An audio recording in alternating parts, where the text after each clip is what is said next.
कि लश्कर भी तुम्हारा है, सरदार भी तुम्हारा है, तुम झूठ को सच कह दो, अखबार भी तुम्हारा है। और खुश हो लो कानून के राज में, जंगल राज तुम्हारा है। जालिमो ये मत भूलो, जो सबका इंसाफ करता है वो परवरदिगार हमारा है। मॉब लिंचिंग की बात की जाए तो सबसे पहला नाम झारखंड का आता है, क्योंकि सबसे ज़्यादा घटनाएं झारखंड में होती हैं। और जब घटनाएं होती हैं तो यहाँ पर चुनावी मुद्दा भी बन जाता है, और इन घटनाओं को लेकर प्रधानमंत्री मोदी को संसद में सफाई भी देना पड़ता है। ऐसे में झारखंड में जब मॉब लिंचिंग की यहाँ पर दर्जनों घटनाएं होती हैं तो आंदोलन भी खड़ा होता है, और ऐसे आंदोलन करने वाले हमारे साथ हैं इरफान भाई साहब। इरफान जी, तबरेज अंसारी नाम का एक व्यक्ति का मॉब लिंचिंग के द्वारा हत्या कर दी जाती है, उनकी मौत हो जाती है। आज उन दोषियों को सजा दिया गया। आप कितने संतुष्ट हैं, क्योंकि आप इनको लेकर बड़ी लड़ाई लड़ी है, उनके परिवारों के साथ आप रहे हैं। तबरेज अंसारी मॉब लिंचिंग की घटना होती है, और ऐसी घटना होती है कि वो मतलब विचलित कर देने वाली घटना होती है। और आपको मैं सही कर दूं कि दर्जनों नहीं, 50 से ऊपर मॉब लिंचिंग की घटनाएं झारखंड में घटी है, और देश में सबसे ज़्यादा घटना झारखंड में हुआ है। और तबरेज अंसारी की मॉब लिंचिंग की घटना होती है, ऐसा वो दृश्य होता है कि एक नॉर्मल दिमाग रखने वाला व्यक्ति वो वीडियो को नहीं देख सकता है। प्रधानमंत्री नरेंद्र मोदी इस पे सफाई देते हैं संसद पे। अंतर्राष्ट्रीय देशों में अलग अलग संसदों में इस पे बहस होती है और निंदा की जाती है।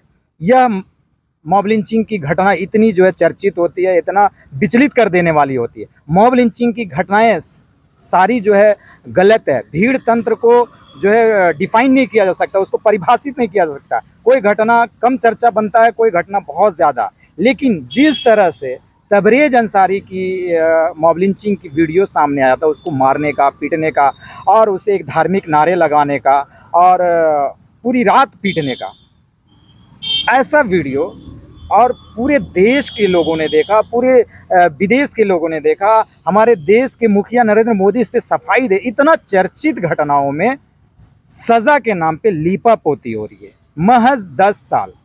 ऐसा चर्चित घटनाओं का कोर्ट को, न्यायपालिका को स्वतः संज्ञान लेके कातिलों को उम्र कैद की सज़ा होनी चाहिए, फांसी की सज़ा होनी चाहिए।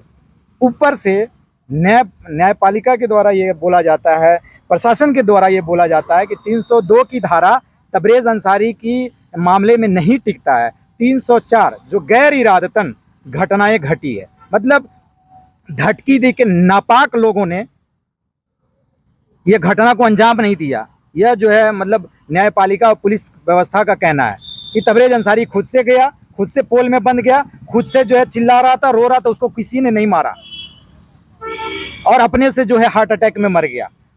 यही टाटा हॉस्पिटल का पोस्टमार्टम रिपोर्ट आया था, जिसमें यह हॉस्पिटल के एक टीम ने यह तय किया था कि तबरेज अंसारी की मौत हार्ट अटैक से नहीं हुई है, उसे बेहद खतरनाक तरीके से पीटने की वजह से हुई है। उसके बाद 302 की धारा, यही न्यायपालिका हाई कोर्ट के द्वारा ऑर्डर के बाद 302 की धारा लगाई गई थी। लेकिन जो है ट्रायल कोर्ट में यह जो है फिर से वो धारा का अस्तित्व नहीं बचता है, और 304 जिसमें मामूली, हम लोग यही कोशिश कर रहे थे कि मैक्सिमम 10 साल तक इसमें सज़ा देंगे। और आप देखिए कि अलीमुद्दीन मॉब लिंचिंग हत्याकांड है जिसमें उम्र कैद की सज़ा हुई थी, वो सारे लोग हाईकोर्ट से 6 महीने में बेल लेके आज़ाद से घूम रहे हैं। और सांसद महोदय हजारीबाग के भाजपा के सांसद दुलारे मंत्री जयंत सिन्हा माला पहनाते हैं, मिठाई खिलाते हैं, तो उम्र कैद में वो 6 महीने में बाहर आ जा रहे हैं। तो 10 साल में हमें लग रहा है कि ये 6 दिन 10 दिन में ये बाहर आ जाएंगे और चौड़ा जो है सीना करके घूमेंगे। आखिर जो पीड़िता है उनके दिलों पे क्या गुजर रहा होगा, आखिर जो इस न्यायपालिका में, इस कानून में जो विश्वास करने वाले लोग हैं, उनकी जो है क्या सोच हो रही है। कहीं ना कहीं न्यायपालिका पे जो है भरोसा टूटता जा रहा है। आप तो मॉब लिंचिंग और इसके कानून को लेकर आंदोलन भी किए थे, राजभवन के सामने धरना भी दिए थे, मुख्यमंत्री साहब से भी मुलाकात किए थे, तो इसका फ़ायदा हुआ आपको? फ़ायदा यही हुआ कि जो है कातिल छूट रहे हैं। मुख्यमंत्री के पास धरने का कोई और आंदोलन का कोई जो है महत्व नहीं है। और मुख्यमंत्री ये सरकार जो झारखंड मुक्ति मोर्चा है, जो आंदोलन के ऊपर ये पार्टी बनी है, जो दिशोम गुरुजी शिबू सोरेन माननीय उनका जो है एक आंदोलन करके खुद आए हैं और खुद जो है उन्होंने कड़ी तपस्या की है। और उनके पुत्र हेमंत सोरेन जो इस राज्य के मुखिया हैं, उनके सामने हमें ये लगता है कि कोई भी आंदोलन का कोई महत्व नहीं है, कोई भी धरना प्रदर्शन का कोई महत्व नहीं है। अगर वो महत्व होता तो मॉब लिंचिंग पे वो बिल ले लाते। उन्होंने मॉब लिंचिंग का बिल लाने का शगुफा सिर्फ लोगों को सामने छोड़ा, भद्दा मजाक किया। आप लोगों को क्या आश्वासन मिला था? आश्वासन मिला था कि हम कानून ला रहे हैं, मजबूत कानून ला रहे हैं और जो है राज्य में लागू होगा। लेकिन वो मजबूत ऐसा कानून लाते हैं कि राज्यपाल 1 मिनट में उसको खारिज करते हैं, क्योंकि उसमें खारिज करने की एकदम राज्यपाल के पास ज़रूरी जो है बातें थी, जो मॉब लिंचिंग के तहत जो बातें उसमें ऐड होनी थी नहीं हुई। जैसे कि अगर मॉब लिंचिंग होता है तो दोषियों को कड़ी से कड़ी सज़ा मिले, दोषियों के खिलाफ फास्ट ट्रैक कोर्ट में सुनवाई की जाए, जिससे 3 महीना या हार्डली अधिकतम 6 महीने में सुनवाई को ख़त्म की जाए। क्योंकि 3 महीना 6 महीना में साक्ष्य को पुलिस प्रशासन बचा करके जो है न्यायालय के समक्ष पेश करेगा, तभी तो सज़ा होगी। 3 साल 4 साल 10 साल का जो अवधि होता है, इस दौरान साक्ष्य के साथ खिलवाड़ हो जाता है, न्यायालय तक साक्ष्य पहुंच नहीं पाते, गवाह पहुंच नहीं पाता है, जिसकी वजह से ऐसा भीड़तंत्र के जैसे गुनहगार लोग जो है बच जाते हैं। तो ये सारी बातें नहीं थी, पुनर्वास का बातें नहीं था, तो बहुत सारी कमियां थी। तो हम लोगों ने मांग किया था कि इस बिल को खारिज किया जाए और गवर्नर साहब ने इसे खारिज किया।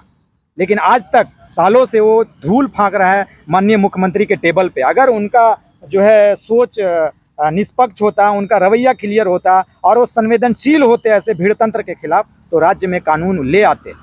अब तो 50 से भी ज़्यादा यहाँ पर इस तरह की घटनाएं और गिने चुने मामलों को ही लेकर फैसला भी आया है। आज को ठीक है, आपको बता दें, ऐसे में अब आपके सामने क्या विकल्प रह गया है? क्योंकि इंसाफ सबको दिलाना है, सब पर अभी कोर्ट में ट्रायल चल रहा है। सबको इंसाफ दिलाना है, जो इस सरकार का दायित्व बनता था।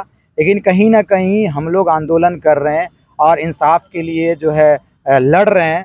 हम लोग इस फैसले के खिलाफ हाई कोर्ट में चैलेंज करेंगे और हम लोग कोशिश करेंगे कि 302 के तहत जो है हाई कोर्ट इसको केस को सुने। और हाई कोर्ट का पावर है कि उन जालिमों को उम्र कैद या फांसी की सज़ा में बदले। दूसरा, हम लोग आमरण अनशन करेंगे जब तक राज्य में कानून फिर से लागू नहीं हो जाता। इस बार मुख्यमंत्री हेमंत सोरेन पिछली बार एक दल बना के भेजे थे, जिसकी अगुवाई कृषि मंत्री बादल पत्रलेख और जेएमएम के विधायक लोग कर रहे थे। तो इस बार उनके आश्वासन में हम लोगों ने जो है धरना को ख़त्म किया था, लेकिन उन्होंने हमारे साथ भद्दा मजाक किया है, राज्य की जनता के साथ भद्दा मजाक किया है। हम लोग इस बार आमरण अनशन करेंगे और ये मुख्यमंत्री के द्वार पे करेंगे और खाएंगे लाठी। तुम जुल्म करो, हम हैं जुल्म सहने के लिए। लेकिन अब आप भी याद रखना कि आपका सरकार का टाइम ख़त्म होने वाला है, आपके हाथ खड़े हो चुके हैं और आप जनता के बीच में जाने वाले हो। आपसे अब हम पूछेंगे कि आपने हमारे साथ भद्दा मजाक क्यों किया।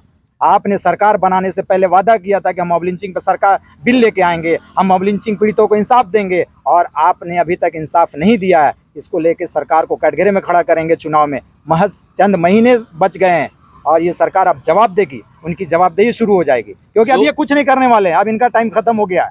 जो आंदोलन आप शुरू करेंगे उसमें आपके साथ जो पीड़ित परिवार है सारे मॉब लिंचिंग की जितनी पीड़िताएं हैं सारे लोग रहेंगी, और सारे लोगों का कहना है कि लाठी खाएंगे, डंडा खाएंगे, सर फूटेगा, जेल जाएंगे, जो होगा, जब तक कानून लागू नहीं होगा। आश्वासन पे इस वक्त नहीं हटेंगे हम लोग। इस बार का आंदोलन राज्य भी देखेगा, देश भी देखेगा। इन सबों के सामने बस एक पीड़ा जो देश और राज्य की जनता की तरफ से मैं कहना चाह रहा हूँ कि लश्कर भी तुम्हारा है, सरदार भी तुम्हारा है, तुम झूठ को सच कह दो, अखबार भी तुम्हारा है। और खुश हो लो कानून के राज में, जंगल राज तुम्हारा है। जालिमों ये मत भूलो, जो सबका इंसाफ करता है वो परवरदिगार हमारा है। तो कहाँ बच के जाएंगे? ये इंसाफ नहीं करेंगे, हाई कोर्ट जाएंगे, हाई कोर्ट से इंसाफ नहीं मिलेगा, सुप्रीम कोर्ट जाएंगे, जब सुप्रीम कोर्ट से भी इंसाफ नहीं मिलेगा तो जो सबका इंसाफ करने वाला परवरदिगार, हम उनकी चौखट में जाएंगे, तब देखेंगे ये कहाँ बच के जाते हैं।